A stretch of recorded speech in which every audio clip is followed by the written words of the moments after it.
Oi, gente! Estamos aqui no 5º episódio do podcast A Gente Fala. Eu, Josi Desidério, juntamente com a Adriana Nascimento, estamos recebendo 2 pessoas especiais. Ítalo e a nossa querida Aline. Estamos aqui para poder falar sobre o nanismo. Não o que o povo e a sociedade vê, mas sim o que vocês o que vocês representam. E ninguém melhor do que vocês para poder estar contando, compartilhando com a gente, né, Adriana, um pouquinho aí da história de vocês, das vidas que vocês, a cada dia, tentam mudar diante das ações, né? E aí eu quero que vocês se apresentem um pouquinho para o nosso povo, para o nosso público. Trazer um pouquinho também desse conhecimento que muitas das vezes a sociedade desconhece, né? A gente percebe isso, não da agora, mas que há um desconhecimento do que é o nanismo. Então, às vezes, as pessoas acabam trocando um pouquinho aí, acabam usando um termo pejorativo muitas vezes. Sim. E aí a gente queria ouvir um pouquinho a história de vocês. O podcast A Gente Fala, né? Então eu quero que vocês falem com a gente um pouquinho. Conta pra mim, Aline. Quem é você, Aline? Eu sou a Aline, eu sou fisioterapeuta. Atualmente estou com o Ítalo à frente do movimento Baiananismo. Conte mais. Olha, Aline, deixa eu te falar. O nosso podcast é um momento de escuta, de relato do que é real, tá? Então a gente não precisa ter dedos, não. Vamos fluir da forma que você é. Então a Aline é fisioterapeuta, uma mulher negra, retada, cheia de força de vontade para contar a sua história pro mundo. E aqui é a oportunidade, viu, Aline? Fique à vontade, de verdade. Nós estamos aqui para isso. E você, Ítalo? Eu sou Ítalo, tenho 42 anos, eu sou analista de sistemas, trabalho na Cefaz, BA, por uma empresa terceirizada. Eu sou o único na família, o primeiro, da mesma forma como a família de Aline, ela foi a primeira. E naquela época não se tinha acesso a tantas tecnologias que pudesse ver a estrutura física do bebê. Até existia, mas não aqui. Então, quando eu nasci, meu pai era médico, era um pesquisador conhecido. E o médico era um colega dele. E quando me viu, quando eu saí do ventre da minha mãe, ele chamou meu pai numa sala do lado, me botou numa mesa, que eu não sei se era de metal ou pedra, como acontecia antigamente. E aí olhou para meu pai e falou assim: aqui, colega, ele nasceu aleijadinho, só vai viver por mais 4 dias. Se o colega quiser, a gente adianta o lado aqui mesmo. Adiantar o lado seria o quê? Seria terminar com minha vida naquele momento. Ele falou que ia durar 4 dias. Estou com 42 anos. Aí só posso dizer a ele: chupa médico, né? Você está vivíssimo, 42 anos. Mas assim, a gente vê que a batalha, acredito que a Aline possa ter passado por algo parecido, se não por isso, por outros momentos que ela vai relatar, mas a batalha da pessoa com deficiência de forma geral, e eu vou falar do nanismo aqui, começa a partir do nascimento. E hoje, a partir do ventre, por causa dessas tecnologias. Porque ainda o peso da palavra deficiência e nanismo causa um impacto muito negativo nas famílias. Eu costumo dizer que os pais só entendem que existem, as pessoas só entendem que existem pessoas com nanismo quando acontece na família delas. Da mesma forma, pessoas com deficiência, né? Então, assim, aí eles querem leis para melhorar tudo, eles acham que vai acontecer as coisas de uma hora para outra, e não é bem assim. Porque eu estou há 42 anos de experiência com nanismo, assim eu falo. E eu vejo que melhorou alguma coisa, mas assim, comparado ao espaço-tempo, foi muito pouca coisa. Aí você trouxe uma fala, Ítalo, que eu peguei agora, você falou assim: quando eu nasci, o médico chegou para mim, para meu pai, e disse que eu só ia viver 2 dias se queria tirar. 4 dias. 4 dias, e era para tirar sua vida, praticamente, o que ele quis dizer era isso. Sim. E aí você traz esse relato, a gente teve alguns episódios anteriores de crianças com 9 anos, e que agora você fala 42 anos atrás, e a gente está falando agora de 9 anos atrás. Sim. Com esta mesma fala. Sim. Então a gente fala assim, as leis estão aí, por mais conhecimento que a gente tenha, por mais tecnologia, porque hoje a gente tem mais acesso. Há 42 anos a gente não tinha tanto acesso como a gente tem hoje. Sim. Hoje a gente tem um acesso. Mas ao mesmo tempo é assustador a gente ouvir médicos ainda com essa fala. Sim. Sabe, sua filha nasceu com a deficiência. Talvez ela só tenha tantos dias de vida. A gente pode... E a gente teve esse depoimento aqui. Então, toda vez que eu escuto isso, assim, parece que a gente não sabe, vivendo... Tá patinando. Parece que a gente parou lá no tempo. 42 para 9 anos, né? E se for ver agora, as crianças nascendo agora ouvindo a mesma coisa. Talvez a questão da técnica, que alguns profissionais da área de saúde seja tão forte diante do cotidiano, do que eles já estão acostumados a ver no dia a dia, que às vezes não acabam faltando uma sensibilidade do outro, que pro outro é algo novo. Eu né? acho que falta uma... Eu sou da área de saúde. Na minha família Sim. tem muita gente, tem pessoas também. E o que falta é a sensibilidade. Porque meu irmão, ele é da área de... Ele é intensivista. E todas as vezes que ele chega em casa, em uma situação onde tiveram pacientes em estado muito grave, aquilo abala ele emocionalmente. Ou seja, ele não perdeu a sensibilidade. Mas, infelizmente, algumas pessoas criam um estereótipo de que para trabalhar na área de saúde você precisa ser frio. E aquilo te dá um poder. E esse poder te dá respeito. E nisso você joga suas palavras como trator e destrói a vida de muita gente. Verdade. Porque isso que aconteceu com o Ítalo, no médico, quando ele era bebê, não aconteceu exatamente comigo, mas aconteceu quando minha mãe ia me levar aos médicos, as visitas aos médicos. Ela não foi só em um. Porque quando a gente nasce, a gente precisa de ter acompanhamentos. Então, ela foi em vários. Um disse, ela não vai andar. Hoje em dia eu faço musculação, eu nado, eu corro, fiz pilates, fiz dança. Então, assim, para quem não vai andar... E ainda ajudam os outros através da fisioterapia. Exato. Sou fisioterapeuta, que é um trabalho de movimento. Dou aula de pilates, ou seja, subo e desço daqueles aparelhos. Faço musculação. Então, aí você pensa, o que a palavra pode condenar? Se minha mãe tivesse escutado aquele indivíduo naquele momento e não tivesse ido em busca de fisioterapia, que até porque eu sou fisioterapeuta, eu acho de tanto fazer fisioterapia ao longo da minha vida. E aí aquele indivíduo fala, olha, sua filha não vai andar. Imagina a cabeça dessa mãe que não tem nenhuma outra pessoa com nanismo na família, mas que é minha filha e eu quero fazer o melhor para ela. E aí nisso a família é importante também o suporte familiar. Sim. E aí tem essa questão da fala. O outro precisa ter essa sensibilidade. Infelizmente ainda na área de saúde tem essa... eu vejo muito isso. É um histórico. É como se não estivesse validando. É um ser, é uma pessoa como qualquer outra, tem oportunidades como qualquer um. Sim. Né? Outro dia até uma nossa convidada, ela falou uma palavra também que marcou bem, que ela falou que um motorista de ônibus, acho que não ia deixar ela descer do ônibus, que ela pediu para descer a filha dela que estava na cadeira. E ele falou que não ia descer. Aí ela falou, minha filha nasceu precisando de uma cadeira, mas você pode precisar a qualquer momento. Então a gente precisa entender que a gente precisa estar se colocando no lugar do outro o tempo todo. Né? E eu vejo muito isso. Eu também estou na área da saúde hoje. E eu percebo, assim, muitos julgamentos, muitas vezes, sabe? De olhar para aquela mãe que muitas vezes está ali lutando.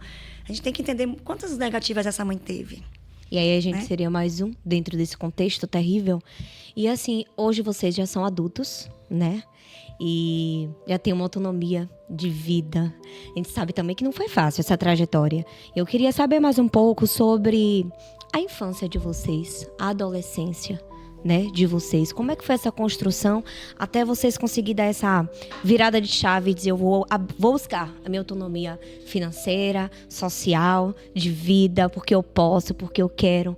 Mas de lá pra cá, eu tenho, diante de várias histórias que a gente conhece, como é que foi? Tem algum marco que vocês acreditam que, se naquele momento, além, a gente já fez o histórico das mães, do seu pai, Ítalo, e da sua mãe, do que eles ouviram lá atrás.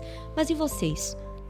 O que é que vocês podem trazer pra gente sobre o que vocês passaram, o que vocês ouviram diante dessa construção, mas que também não permaneceram e não ficaram naquele local de espaço, de estou no canto da parede e esse mundo não é pra mim.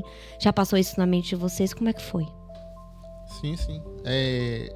ao longo de minha vida, eu sempre tive muitos amigos. Eu sempre tive uma facilidade boa de fazer amizades, principalmente no colégio. Mas eu também sofri bullying. Porque eu acredito que é natural do ser humano achar um indivíduo mais fraco, então ou vai protegê-lo ou vai subjugá-lo de alguma forma. Teve um certo momento que eu lembro de um relato um episódio bem forte, que eu estava com meu pai saindo de uma barbearia e juntou uma porção de meninos de rua que cercou o carro. Quer dizer, ele vinha me cercando, me batendo, e meu pai tentou me defender na hora. Meu pai era de 2 gerações antes de mim. Eu sou o filho mais velho de meu pai, só que ele era 50 anos mais velho que eu. Então, as coisas se resolviam de uma forma muito mais agressiva do que o diálogo que a gente tenta passar hoje em dia. Então, meu pai explodiu na hora, porque não ia aceitar que o filho dele... Que você estava E aí eu lembro que eles começaram a correr, uma menina caiu num ralo que estava aberto, num bueiro que estava aberto. E quando a gente entrou no carro, o policial à paisana, e a gente não sabia que era policial à paisana, começou a gritar com a gente, desferiu um soco em meu pai, que eu estava no banco de carona, passou pelo banco de carona, acertou a minha cara, acertou o braço de meu pai. E meu pai não sabia que era policial à paisana, a gente parou num posto policial na frente, e ele voltou de lá dando voz de prisão, dizendo que meu pai tinha agredido essas crianças. Aquilo me deixou tão traumatizado. Meu pai chegou a ser encaminhado para a delegacia e tudo, mas graças a Deus tudo foi resolvido. Mas eu passei, assim, minha trajetória era casa, colégio, colégio, casa. Era principalmente isso. Claro que ia para parentes e tudo, mas casa de parentes e tudo, mas nem casa de amigo ia. Foi cerca de 11 anos nessa brincadeira. E como eu falei, meu pai 50 anos mais velho que eu. Eu, com 10 anos, meu pai já tinha 60. Né? Quando eu cheguei aos meus 19, 20 anos, eu digo, não, eu tenho que começar a testar o mundo, porque uma hora meu pai vai partir muito mais cedo do que os pais dos meus amigos. Isso. E aí eu comecei a desbravar o mundo. Não foi algo fácil, porque vocês vão ouvir um pouco da história de Aline. A Aline sempre foi mais... descolada, assim, foi mais porque ela teve um incentivo maior em relação a isso e eu não, eu já fui mais um pouco traumatizado. Só que eu fui me encorajar e toda vez que eu saía era uma chacota, toda vez era uma humilhação, era uma ofensa. Como eu sou minoria e menorzinho, eu sempre evitei descontar. E enquanto eu estava no verbo, estava tranquilo. Mas tinha uns que partiam para agressão. Eu já vi torção do braço de graça. Na época do pânico, que tinha um tal de um pedala Robinho, vinha gente desconhecida me dar tapa na cabeça. Eu ia falar isso, porque essa questão da comédia, né? Eu lembro que quando surgiu, principalmente o pânico, tinha muito, né, o nanismo como a figura palhaço, né? Vexatória. Aquele que podia fazer tudo e todo mundo abusava. E não dá em nada. Infelizmente. Existe humor, existe a humilhação. Sim. Humor, eu não tenho um problema em até fazer esse humor usando o nanismo, desde que exista um respeito. Sim, por exemplo, tem um limite, né? O nanismo não é a única causa da estatura baixa, entendeu? Sim. Então, o humor é para todos. Eu posso, enquanto eu estiver rindo, tá tudo certo. Sim. Quando eu deixar de rir, aí a situação é outra. Isso é regra, né? Para todo mundo. É regra para todo mundo. Só é engraçado quando todo mundo dá risada, Exatamente. né? Então, assim, o nosso nanismo, a gente está até brincando esses dias, porque a gente achava que era os dois acondroplasia, que é o tipo mais comum. Só que uma amiga nossa, que é presidente do instituto, que a gente está também representando, ela falou que a Aline pode ser hipoacondro. Aí a gente fica brincando, sim, hipocondro, ela sim é acondro, né? Já botaram. As rixas, né? As rixas de brincadeira. Sim, entre porque vocês. de uma pro outro tem diferença, só que aí... Porque assim, a gente passa a vida toda ouvindo que você tem um certo tipo de... Pô, a minha vida toda, meu relatório, tudo meu, acondroplasia. Aí eu chego... Agora. Não tem nenhum meio, né? Você é hipocondro. Oi? Como assim? Se eu usar o tempo todo dessa vida forma, toda desde quando eu me conheço? Daqui a pouco você vai me dizer que eu não tenho nanismo. Isso é irreal. Entendi. Mas o que assim, aí até você se encontrar, a gente começou a brincar. É uma brincadeira que ambos dão risada. Que como... Enquanto ambos dão risada, tá tudo É. ok. Que é a questão que Super Ítalo falou. respeitoso, a gente é Exato. muito tranquilo em relação a isso. Intimidade também, né? Claro. Quando você tem intimidade com o outro, aí as coisas fluem de acordo com a medida que você coloca para o outro.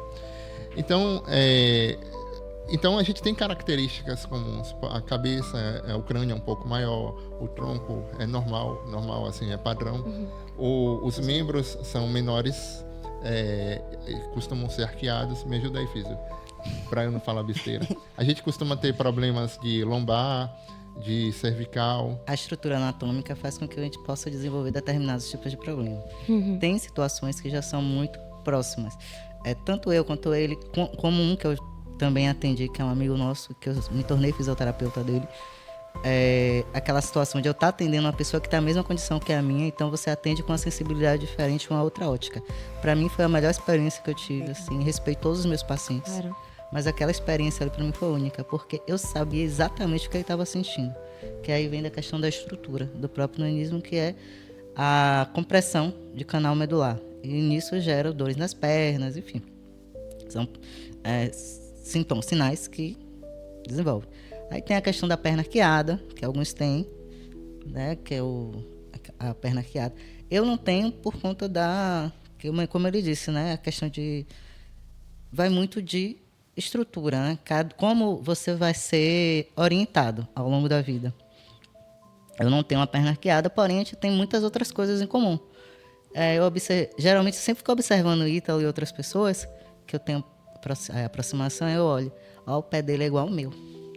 Aquela sensação de uma pessoa parecida com você. Da identidade, né? Isso, da identidade, perfeito. Da identidade. E aí você começa a se encontrar, porque até então você vive tantos anos sendo a diferente, sendo sempre a única. Quando você vai no médico, o médico sabe a teoria, ele não... Na prática. A prática.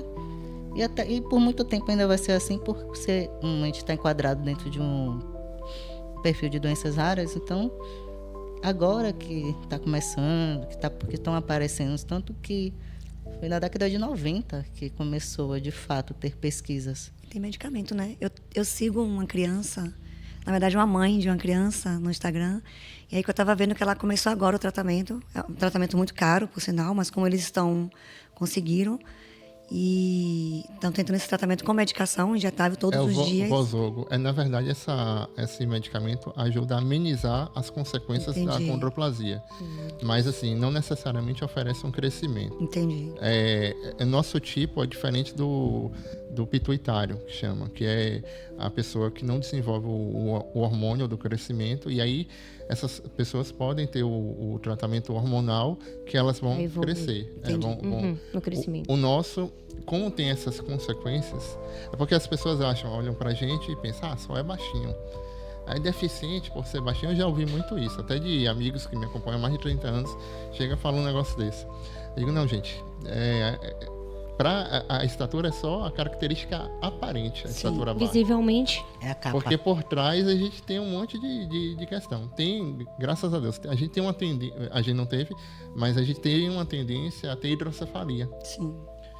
E a gente não teve desde novinho, provavelmente a gente não tem até o final de nossas vidas. Mas muitas pessoas que têm já nascem com isso e tem que usar uma válvula aqui atrás para escoar o drenar o líquido e tal. Então tem uma série de complicações, sabe? A parte respiratória, tem a parte auditiva, toda essa questão de... Tem muitos que são surdos. Sim. Porque afeta a audição. Então existe a parte respiratória, como ela falou, a gente tem a apneia no sono, então tem que fazer uma mudança na arcada dentária, às vezes, para poder conseguir dormir sem roncar, por exemplo. Sim. Então tem uma série de características que os olhos, visivelmente, pelas pessoas que não têm esse conhecimento, entendem que é só porque são baixinhos. Sim. E a questão não é essa, vai além. Há toda uma característica, inclusive saúde mental também, além do físico, né? Sim. Porque quando o Ítalo traz, Adriana, 11 anos da vida dele, ele sim ir em lugares públicos sem socializar com outras pessoas, a não ser pessoas que já fazem parte, né, da questão, sua família, no caso, escola, porque você precisava estudar na época. E aí também já traz a perspectiva de Aline, porque a Aline já traz essa perspectiva de a base familiar de Aline ter mulheres empoderadas nessa construção, né, Aline? E aí acho que é aí que faz com que você avance, né, na sua caminhada, seja para sua questão na escolha do seu curso, como você diz, eu fiz tanta fisioterapia que eu acabei sendo fisioterapeuta. Olhando por um outro lado, eu não tomei pânico de fisioterapeuta, eu amei, ao contrário, eu quis ser igual. Eu usei aquilo ali, algo que eu já conheço, que eu vivenciei, então eu vou fazer o melhor. Isso. Né? E como você trouxe, quando eu atendo alguém com a minha identidade, que eu conheço tudo, é muito melhor. Completamente diferente. E eu tenho uma ideia de atendimento de profissional do seguinte: poxa, eu falei aqui desse amigo nosso que eu atendi, mas no geral eu penso o seguinte: se fosse a minha mãe, se fosse o meu pai, se fosse o meu irmão, os meus, como é que eu quero que seja o atendimento? Eu quero que uma pessoa, um familiar meu, escute uma martelada dessa, seja, sabe, que destrua o sonho dele. Eu não vou fazer isso. E dentro da fisioterapia eu aprendi que nós temos que ser funcionais. Às vezes você não tem a estrutura, mas você consegue ir por um caminho para criar uma funcionalidade para aquela pessoa. Então, por que eu vou destruir aquele sonho? E hoje em dia você vê diversas pessoas, hoje em dia essas coisas são até mais suaves. Né? E quanto mais a gente está exposto, quanto mais a gente se mostra, quanto mais... Aqui mesmo é uma oportunidade maravilhosa para a gente. Pô, eu tenho certeza que vão ter pessoas que não tinham coragem, ou então que tinham vergonha, mas que no momento que vê a Aline, mulher, vê Ítalo, um homem, poxa, se eles conseguiram, eu vou conseguir. Exatamente isso. Isso não é uma questão de vaidade. É sobre isso. É exatamente, pronto, a palavra é essa. E aí quando você pega tudo isso e vai construindo a vida, ela falou da questão da minha família. Minha família foi muito importante para mim. Eu lembro de uma certa vez quando eu era criança, às vezes tinha momentos que a gente fica introspectiva, de tanta agressão que a gente vai escutando na rua, porque a gente escuta muito. Nós somos seres humanos, Exato. Né? A gente sente dores. Exato. Por mais base forte que você tenha, uma hora o negócio balança e você diz, meu Deus, onde eu vou me segurar? Também precisamos nos permitir ser fracos. Fracos não quer dizer que você vai desistir, mas é um momento que você precisa realmente. E é nessa fraqueza que você também se torna às vezes mais forte. Você volta mais forte. Aí eu lembro que eu cheguei em casa uma vez, eu tava... Aí uma tia minha, que ela sempre vem, ela veio de São Paulo, ficou conversando, aí perguntou, por que você tá assim, toda desarrumada? Eu não gostei disso. Aí, vem cá. Aí me botou assim na frente do espelho, você é uma mulher bonita, uma menina bonita, bora se arrumar, ela e minha avó. Você precisa se arrumar, você precisa... Eu saí da casa de minha avó naquele dia, transformada. Eu sou maravilhosa. Aí comecei a me arrumar mesmo e aquilo ali foi me fazendo querer aparecer. O poder da fala do outro, seja de forma negativa, como houve essa questão com o Ítalo naquele momento, e aí vem você com a forma positiva. Exato. Aí eu pensei assim, poxa, por que isso? Mas eu sempre tive consciência da minha estrutura, eu sempre tive consciência da minha diferença, eu sempre tive consciência do nanismo. Só que ele foi, né, aos poucos eu ia ganhando uma consciência maior. Porque assim, é uma coisa que a gente não tem como não saber. Sim. No momento que a gente começa a viver em sociedade, a gente já sabe que a gente tem alguma coisa diferente. As pessoas, elas não fazem questão de dizer. Explanar isso. E de explanar. E aí, não sei como é o pensamento de Ítalo, mas hoje em dia mesmo essa questão da palavra não, ela incomoda tanto, justamente por a gente escutar isso tanto na vida, de uma maneira para pesada, ofender, agressiva. que talvez se não fosse desta forma, as coisas não teriam mudado, né? Sim. Então as pessoas, elas não falam, o anãozinho, a anãzinha. As pessoas não falam, as pessoas falam para querer te machucar, para te ofender. Então, aí com o tempo, aquilo ali, você já começa a ouvir, já te dá gatilhos que você quer esquecer. Então, acho que também vai... E falando nesses gatilhos, nessas construções, nessas mudanças de fazer da dor, transformar a dor em preciso ir pra cima, preciso me levantar, preciso me erguer, preciso ser forte, porque não depende somente de vocês, depende da sociedade, porque se dependesse só, né, de nós que estamos aqui, seria maravilha. Mas a gente precisa realmente levar mais e mais informações e trazer essa perspectiva de quem realmente vive isso, né, que neste caso vocês, mas também lembrar a importância dessa operação, dessa transformação. E trazer o que eles trouxeram, né? Perante a sociedade, perante o que foi falado para vocês lá no início, vocês poderiam simplesmente cruzar o braço e vamos ficar aqui, mas não. Eu posso também, né? E aí a gente tem outro caso também, outra história. Nós temos uma convidada muito especial que iremos colocar aqui, gente, para participar desse podcast. Eu tenho certeza que vocês conhecem, vocês aí de casa que não conhecem, vai conhecer um pouquinho da Carol, que é empreendedora, é enfermeira, é mãe e também é consultora, né, de moda. Então a gente vai colocar a Carol aí no ar para poder bater um papo com a gente, falar um pouquinho da história dela, trazer da um recadinho, né? dela, um recadinho muito especial, viu? Vamos aí aproveitar. Eles já sabem quem é, quando olhar aí vai já... faz parte também, né, do movimento de vocês, que eu vou querer que vocês também falem, viu? Um pouquinho do movimento, Com certeza. do Instituto também, de extrema importância. Olá, pessoas! Antes mesmo de me apresentar, quero dizer que é uma honra imensa estar participando desse podcast. Quero agradecer a Josi e a Adriana por esse convite tão especial e também mandar um abraço com muito carinho para a Aline e Ítalo, que me acolheram com tanto carinho na comunidade Movimento Baiano de Nanismo. Agora vou me apresentar. Eu me chamo Carol Rodrigues, tenho 1,31 de altura, sou enfermeira, sou consultora de moda e estilo com foco em mulheres baixinhas, assim como eu. Gente, falar de nanismo pra mim sempre foi um tabu. Eu não aceitava de jeito nenhum. Na adolescência, então, é a época que a gente mais sofre, né? Foi quando eu comecei a perceber os olhares de deboche, as piadas. E isso era tão doloroso. Eu me pegava sempre chorando nos cantos, triste, desmotivada pra vida. Eu via isso como um castigo, algo que não poderia fazer parte de mim. Passei por muitos desafios e, claro, ainda passo.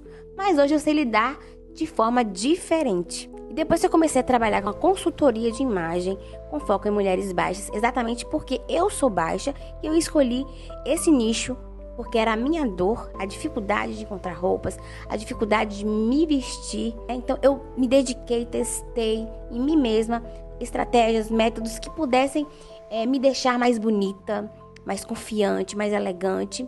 E eu decidi passar isso para outras mulheres. Quando eu comecei a fazer provadores, mostrando essas estratégias, esses métodos, eu comecei a receber mensagens de mulheres de estatura baixa também, me agradecendo de ter me encontrado, que eu estou inspirando elas, que eu estou ajudando elas de alguma forma. E a cada mensagem delas foi me deixando cada vez mais segura do meu propósito, que é ajudar essas mulheres dentro do mundo da moda. A nossa imagem é como se fosse um livro. Antes mesmo da pessoa abrir, ler o nosso conteúdo, ela vê a nossa capa. E sabe o que ela faz? Julga se vale a pena continuar.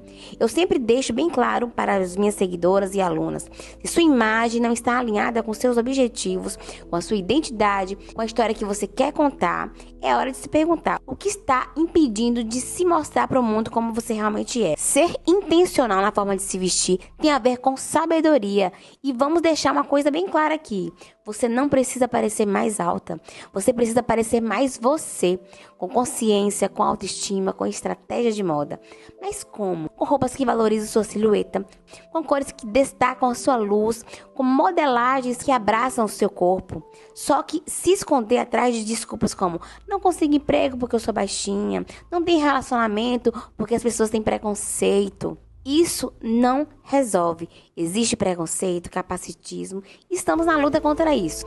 A inclusão precisa ser construída, mas ela começa com você se incluindo. Porque acredite, mulheres baixinhas, nós somos lindas e isso é que nos fazem únicas. E é isso que eu tento passar para essa mulherada, um pouco do meu conhecimento e da minha vida real junto, e mostrar como elas podem ser grandiosas e como a imagem pode mudar a vida delas. Um beijo grande, gente. Obrigada pela oportunidade e até a próxima. Exatamente, né? Carol trouxe exatamente o que a Aline trouxe aqui, que a gente precisa realmente estar naquele lugar de representar realmente para poder incentivar essas pessoas, né? A todo mundo. Carol, ela ela representa muito tudo que Carol já passou, eu já passei. E eu me vejo nas falas de Carol, parece que é a Aline falando. E aí entra a questão entra o movimento baiananismo. Porque quando a gente se encontra, quando eu comecei a conhecer essas pessoas, que hoje em dia eu faço parte, eu olho assim, poxa, as histórias são muito parecidas, as dores são muito parecidas. E aí, vamos nos juntar, vamos minimizar essas dores, tanto nossas quanto das gerações seguintes. Então, para mim, eu não sei explicar, porque é um turbilhão de emoções. Quando eu tô ali, quando o Ítalo fala comigo, tem horas que eu... Ítalo, ele, calma. Aí ele também vem, assim, calma, porque é muita coisa assim que a gente pensa para ir desenvolvendo no movimento. Se gente, bora participar, é legal, a gente precisa desse encontro, dessa união de forças. Do pertencimento, Isso. de você dividir mesmo. Poxa, eu sinto isso, e você, quando a gente se conheceu mesmo, você sente isso, eu se sinto, e você... Aí, e vem, sinto e mais um pouco, cada um com mais um pouquinho. E aí nisso você vai compartilhando e vai vendo, poxa, você chegou assim, aí eu também vou. E vai criando essa família. E esse movimento, ele acontece aqui em Salvador? Fala um pouquinho. O movimento baiananismo fez 1 ano agora, dia 2 de agosto. Assim, começou justamente com essa intenção de minhas superações, eu chegar e eu passar para as pessoas como é que eu posso ajudá-las. Então, eu primeiro conheci algumas associações, as quais eu faço parte. Conheci a BADEF, conheci a Associação Meu Sorriso primeiro. Conheci, que é uma associação muito legal, se vocês tiverem a oportunidade de convidar eles aqui, que leva as pessoas a quererem fazer atividades físicas, pessoas com deficiência física, a fazer atividades físicas, a se divertir, sabe? A ter a diversão, o lazer da cidade. Então, eles têm várias bikes adaptadas, eles têm convênio com a piscina ali a olímpica ali do Bonocô. No Bonocô. Eles agora estão abrindo a escola de paraciclismo, que também vai abraçar pessoas com deficiência que queiram melhorar a sua habilidade, até participar de competições. Em seguida, eu conheci a ABADEF,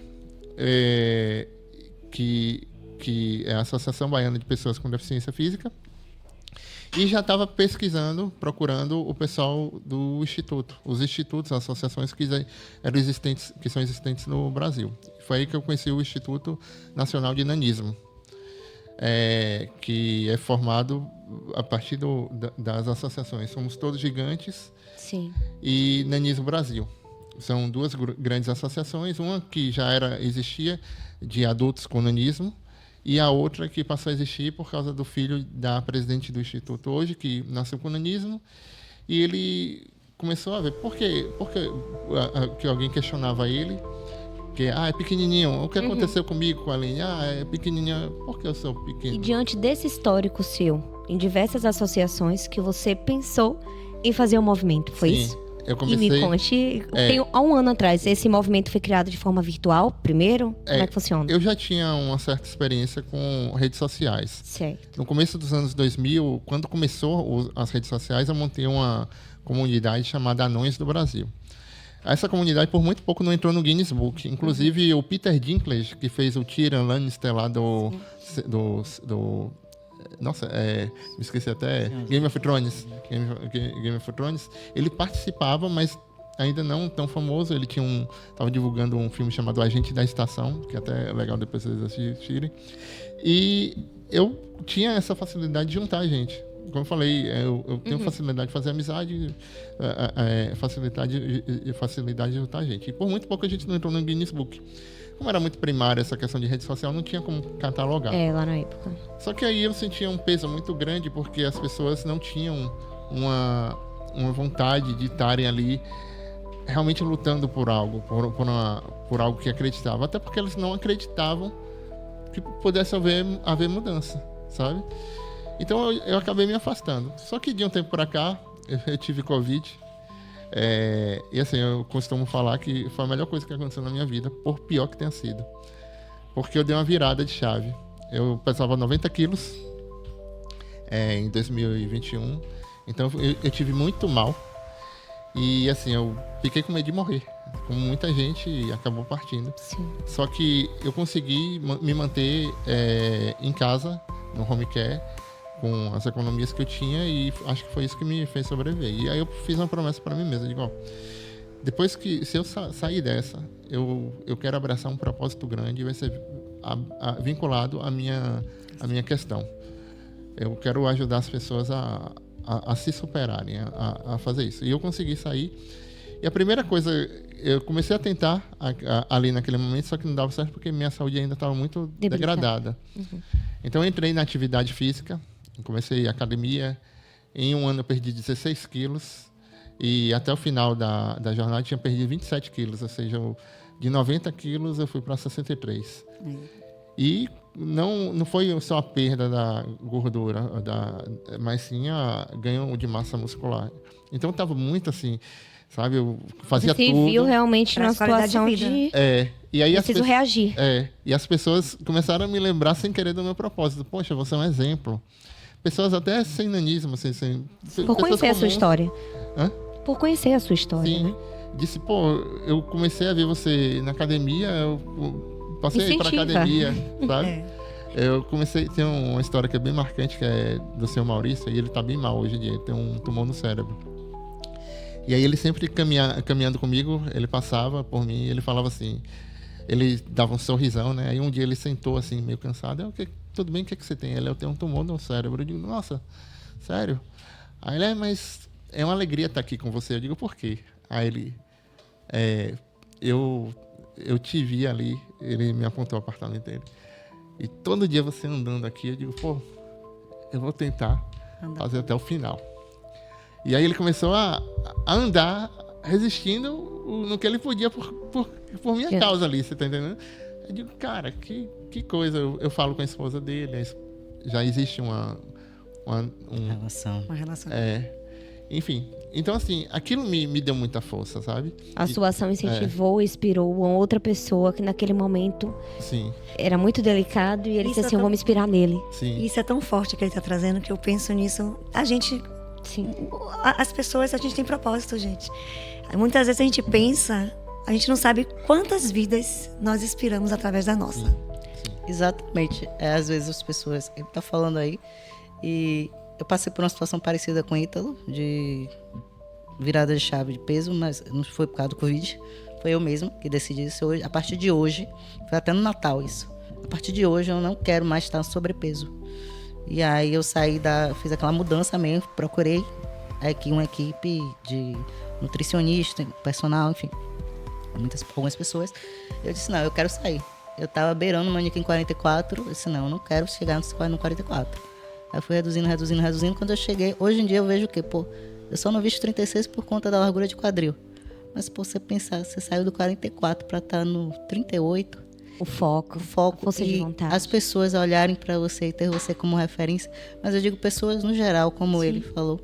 E aí aquilo te incentiva. E quando você pensa assim, eu posso levar o melhor para alguém, isso você quer ensinar para o outro a gostar de você, sabe? Diante de todo esse relato que a gente ouviu aqui, né, nesse episódio. No finalzinho, né? Eu quero saber de vocês abrirem o coração aí pra gente. Qual é a mensagem que vocês deixam para encerrarmos esse episódio, esse 5º episódio do podcast A Gente Fala? O que é que vocês esperam do amanhã diante das sementes plantadas na trajetória de vocês? Que na dor você tente encontrar força, que não se permita. Pessoas negativas sempre vão estar no caminho e sempre vão ter pessoas que você não pode, aqui não é lugar para você, e você levantar a cabeça, procurar pessoas, referências que você admira, dizer, se aquela pessoa conseguiu, eu posso conseguir até lá ou até mais. E não baixe a cabeça, siga em frente, crie uma meta e, claro, respeitando as pessoas, mas siga em frente, não desista, não baixe a cabeça. Eu tenho uma frase minha que é o seguinte: o céu é um limite, mas a minha estatura não. Todo mundo que olhar para o céu e apontar uma estrela vai perceber que todos aqui têm a mesma dificuldade de alcançá-las.